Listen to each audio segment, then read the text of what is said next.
കഴിഞ്ഞു.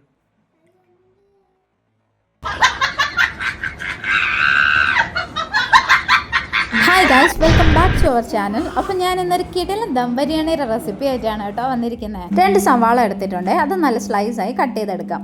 2 പച്ചമുളക് എടുത്തിട്ടുണ്ട്, പിന്നെ ജിഞ്ചർ ഗാർലിക് പേസ്റ്റും കൂടെ. പച്ചമുളക് ചെറുതായി കട്ട് ചെയ്തെടുക്കണേ. ഇതെല്ലാം ഒരു ബൗളിലേക്ക് ഇട്ട് അതിലേക്ക് ഒരു ടൊമാറ്റോ കൂടി ആഡ് ചെയ്യാമേ.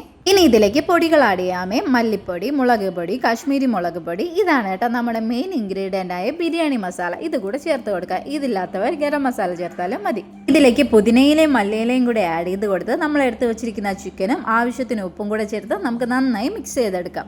നന്നായി മിക്സ് ചെയ്ത് കുറഞ്ഞത് 2 മണിക്കൂറെങ്കിലും റെസ്റ്റ് ചെയ്യാൻ വയ്ക്കാമേ. നല്ല മണമായിരിക്കും കേട്ടോ ഈ ഒരു മിക്സിംഗ് ടൈമിൽ. 2 മണിക്കൂർ കഴിഞ്ഞ് നമ്മുടെ ചിക്കനൊക്കെ നല്ല പരുവായിട്ട് ഇരിപ്പുണ്ട് കേട്ടോ. ഇനി നമുക്ക് ഇത് വേവിച്ചെടുക്കാമേ. ഈ ദം ചെയ്യുന്ന പാത്രത്തിൽ തന്നെയാണ് കേട്ടോ ഞാൻ ചിക്കനും വേവിക്കുന്നത്.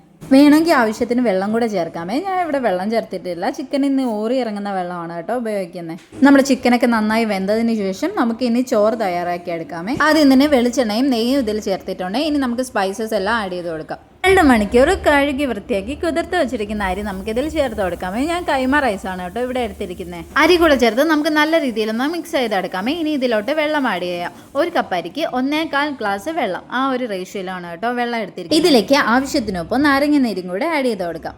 ആദ്യത്തെ 3 മിനിറ്റ് മീഡിയം ഫ്ലെയിമിലും ബാക്കി ലോ ഫ്ലെയിമിലും വെച്ച് നമുക്ക് നന്നായി ഒന്ന് വേവിച്ചെടുക്കാമേ. ചോർക്ക് നല്ല വെന്തതിന് ശേഷം നമുക്കിനി ദം ചെയ്തെടുക്കാമേ. ആദ്യം ചിക്കൻ ചേർക്കുക, പിന്നെ നമ്മൾ വേവിച്ച് വെച്ചിരിക്കുന്ന ചോറ് കൂടെ ഇതിൻ്റെ പുറത്ത് ആഡ് ചെയ്ത് കൊടുക്കുക. കളറിന് വേണ്ടി മഞ്ഞൾപ്പൊടി ആഡ് ചെയ്ത് കൊടുത്തിട്ടുണ്ട്. ഇതിലേക്ക് ആവശ്യത്തിന് നെയ്യ് കൂടെ ചേർക്കാമേ.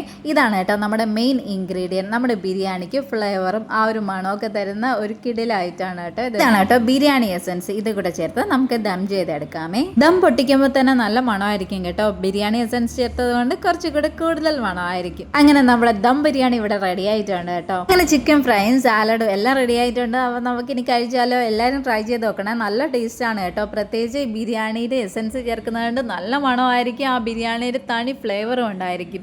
അപ്പോൾ എല്ലാവരും ഒന്ന് ട്രൈ ചെയ്ത് നോക്കൂ. Tata bye bye, see U.